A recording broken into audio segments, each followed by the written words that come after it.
I am very much sure की रत्नागिरीत जाऊन सुद्धा हे मंदिर अनेकांना माहीत नसेल.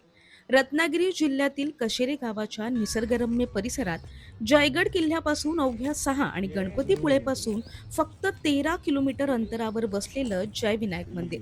हे मंदिर श्रद्धा, सौंदर्य आणि शांततेचा अद्वितीय संगम अनुभवायला लावतं.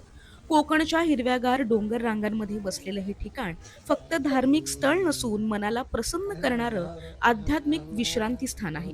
भगवान गणेशाच्या विनायक या रूपाला समर्पित असलेले हे मंदिर 2003 साली JSW एनर्जी लिमिटेड यांच्या पुढाकारातून उभारण्यात आलंय. त्यामुळे स्थानिकांमध्ये ते जिंदाल गणपती या नावानं सुद्धा ओळखलं जातं.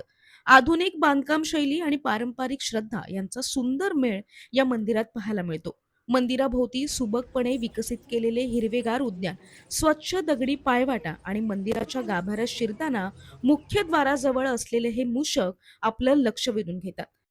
आणि गाभाऱ्यात विराजमान असलेल्या गणेश मूर्तीबद्दल मी कायच बोलू.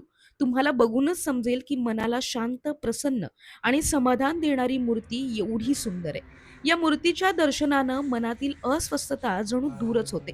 लेन्स येतो ना? तुम्ही नीट पाहिलं तर या मंदिराची वास्तुरचना पॅगोडा शैलीत असून 3 स्तरांच्या छतामुळे त्याला एक आगळा वेगळा आणि आकर्षक साज चढलाय.